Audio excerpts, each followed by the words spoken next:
Saviez-vous que vous pouviez devenir astronaute pour moins de 100 €? Aujourd'hui, on sort un peu du cadre habituel de la chaîne pour se pencher sur un concours et une association très suspecte. Libre de droit, générique libre de droit, libre de droit, cette chanson est à moi. YouTube. Des propositions, des mails de projets, j'en reçois un paquet. Forcément, quoi de mieux que ma chaîne pour relayer des projets étudiants et autres initiatives associatives. Je trouve ça super qu'au fil des années, j'ai pu parler de quelques-uns de ces projets et aider leurs créateurs. Ces temps-ci, je le fais un peu moins, je reçois énormément de projets, ce qui fait plus de mails que ce que je peux humainement lire. Mais cette fois, je me suis dit qu'enfin, j'allais me pencher sur un projet que son créateur m'a littéralement spammé sur Facebook. Swiss Space Tourism. Faut dire que c'est alléchant. Gagner un ticket pour l'espace pour seulement 100 francs suisses, ou 80 € ou 100 $. Alors je m'intéresse de plus près sur le pourquoi, le comment, et j'ai découvert que derrière cette offre alléchante se cachaient des trucs pas ouf. Commençons par le créateur, Boris Hotter. C'est un Suisse qui visiblement aime beaucoup parler de lui. Et son expérience justement, elle se résume assez facilement malgré la longueur de son CV. Il s'est payé des formations et des stages en avion 0G, en centre d'entraînement d'astronautes russes et des brevets de pilote. C'est un ancien pompier qui est fan d'espace. Jusque-là, tout va bien. Selon lui, en 2016 ou 2018, lui est venue l'idée de créer une association pour promouvoir le tourisme spatial à faible coût. Pourquoi pas? C'est même génial! Sauf que... Si on lit les statuts de l'association, elle va, je cite, « permettre à son président fondateur de réaliser son rêve qui est de partir dans l'espace lors d'un vol suborbital ».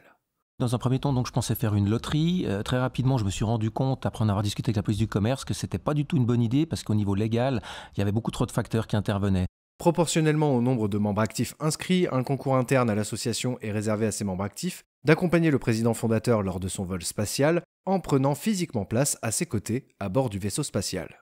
Vous le dites clairement, cette association a été fondée dans le but de permettre à son fondateur, vous, d'aller dans l'espace. Voilà, alors je dis ce que je fais et je fais ce que je dis. Donc clairement indiqué dans les statuts, cette association a été créée pour que je parte dans l'espace. La chance que peuvent avoir 5 personnes maintenant, c'est de m'y accompagner. Même si, je cite, « tous les membres actifs ne pourront pas partir dans l'espace, mais tous pourront participer au concours, avec les mêmes chances de réussite pour tous. » Les mêmes chances, pas forcément. Ils auraient les mêmes chances s'il y avait un tirage au sort.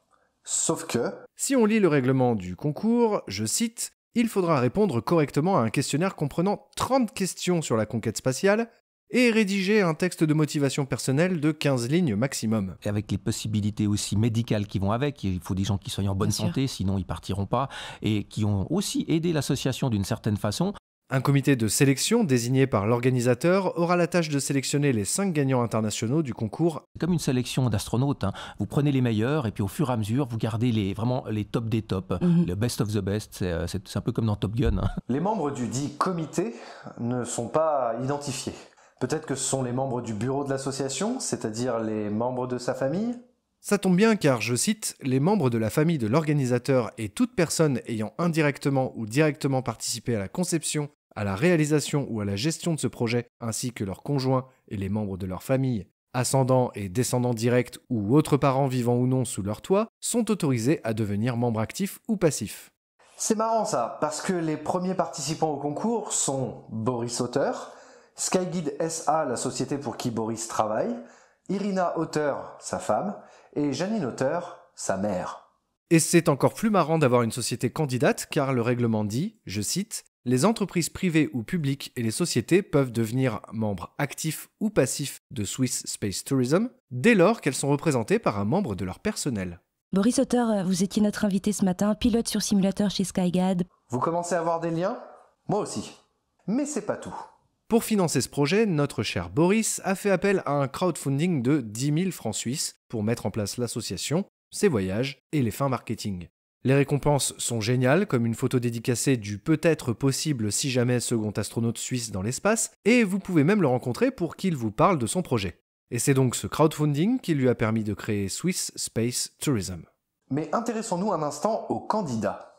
Comme on l'a vu précédemment, toute la première ligne, c'est les amis et la famille. Cette association est écrite pour que je parte dans l'espace. On a Savio Antonio Vogt, un Indien, dont Boris a recommandé les compétences en Microsoft Word, Raphaël Salem, infographiste 3D freelance, Science Booster, fondation pour la science qui a donné 5 000 € pour le crowdfunding initial, Chris Wadsworth, photographe de portraits suisse, Neil Shuttlewood, directeur de la publication de Curtis Press qui a fait le bouquin de Boris, Philippe Boissa, président de 3i3S qui soutient le projet, Panayotis Karachalios, designer de son livre, et Pierre-Henri Chuet, fondateur d'un des partenaires du concours. J'ai été également en contact avec plusieurs candidats qui m'ont assuré avoir eu leur ticket gratuitement en l'échange de services. Et qui ont aussi aidé l'association d'une certaine façon. Et on a aussi 2 astronautes, Jean-François Clairvoy et Claude Nicolier. Et c'est très étrange parce qu'on les a appelés et ils nous ont dit n'avoir aucunement pris parti de quelque façon que ce soit à ce projet ou concours, qu'ils ont en effet déjà rencontré ce cher Boris, mais que jamais ils n'ont donné leur accord pour figurer dans cette liste. En gros, ça veut dire que Boris les a inscrits contre leur gré, qu'ils ont eu leur ticket de façon gratuite, et ça a donc révélé une information erronée sur eux, puisque ça sous-entendait au public consultant le site que les 2 astronautes soutiennent le projet, alors qu'ils en avaient jamais entendu parler jusque-là. Car comme il est dit dans le règlement, je cite, « Les participants autorisent par avance, du fait de leur inscription, que l'organisateur utilise librement à des fins publicitaires ou promotionnelles, quel qu'en soit le support, toutes les informations nominatives communiquées pour le compte de ceux-ci et sur tout support. » D'ailleurs, suite à ça, Jean-François Clairvoy a demandé expressément à Boris de retirer les 2 noms d'astronautes de la liste, ce qu'il s'est empressé de faire pendant que j'écrivais cet épisode. C'est vraiment en train de faire un buzz mondial gentiment mais sûrement. Bon, maintenant, c'est la partie chiante, on va faire des maths.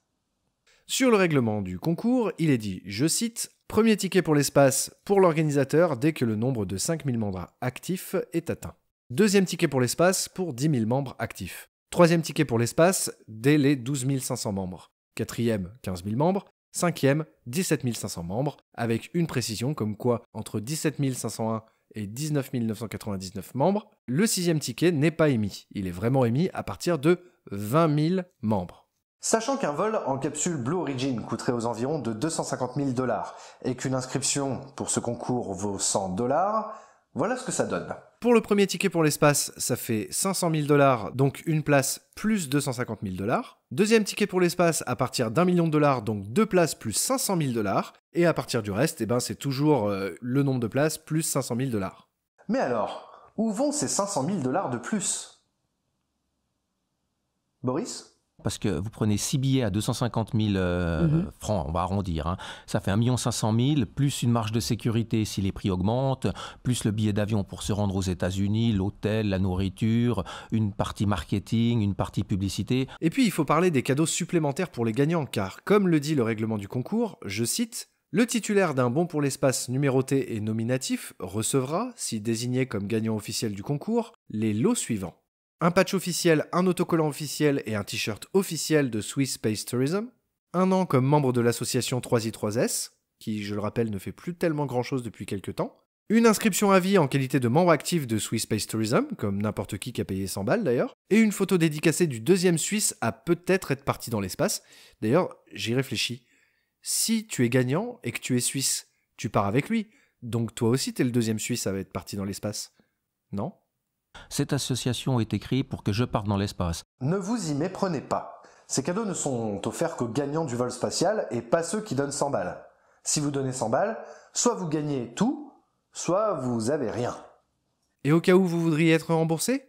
Une fois l'inscription comme membre actif ou passif de l'association, aucun remboursement des frais d'inscription irrelatifs ne sera possible, et ce, à quelque titre que ce soit. Dans un premier temps, donc, je pensais faire une loterie. Et si le concours est annulé, Boris a tout prévu. L'organisateur se réserve le droit de prolonger, écourter, modifier ou annuler son projet à tout moment, notamment en cas de force majeure, sans qu'il puisse être prétendu à aucune indemnité par les participants. Mais rassurez-vous, vous pouvez devenir un astronaute payant pour pas cher.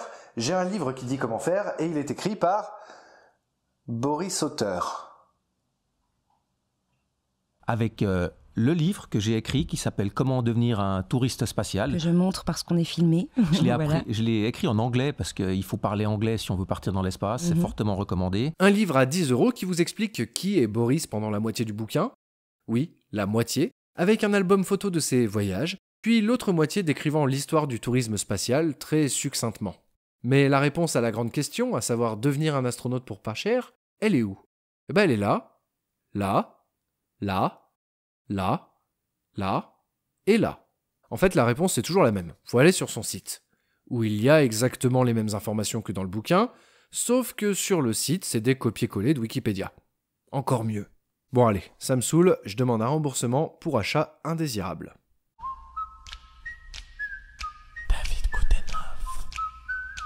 Mais il peut pas mentir de toute façon avec sa formation de cosmonaute. Ah, mais j'ai pas dit qu'il mentait, mais toute sa formation, vous pouvez la faire aussi.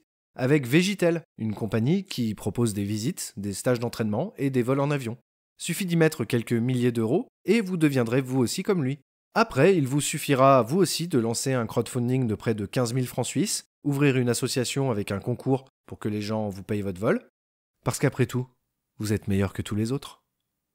Non ? Et l'overview effect, c'est quoi? En fait, c'est un énorme flash qu'on prend dans le visage quand on se rend compte de la fine couche d'atmosphère qui est autour de la Terre. Et là, on se dit, il faut mieux pas la polluer parce qu'on n'en a qu'une. Pour conclure, ne participez pas à ce programme et méfiez-vous des autres programmes. Ne croyez pas les personnes qui par exemple se disent aspirants ou aspirantes astronautes, qui ont suivi des stages que tout le monde peut se payer et qui utilisent ces stages pour se faire payer des conférences, des TED et de la médiatisation en tant que prochaines personnes qui marcheront sur Mars. J'espère que cet épisode un peu salé mais qui révèle un gros problème vous aura plu quand même. N'hésitez pas à laisser un like et un commentaire. Si vous avez déjà acheté votre billet, désolé, il n'y aura pas de remboursement visiblement. Et j'en suis désolé pour vous. Et si vous avez acheté votre billet et qu'on est en avril 2020 et que vous avez gagné un billet pour voler avec Boris, bon vol et pensez aux gens qui ont donné 100 balles et n'ont absolument rien eu. Sur ce, je vous laisse. On se retrouve dans quelques jours pour un nouvel épisode de Stardust. Dans moins d'une semaine en fait, puisque cet épisode remplace un épisode qui aurait dû sortir ce vendredi et qui n'a pas pu. En tout cas, je vous dis à très bientôt et des bisous. Ciao!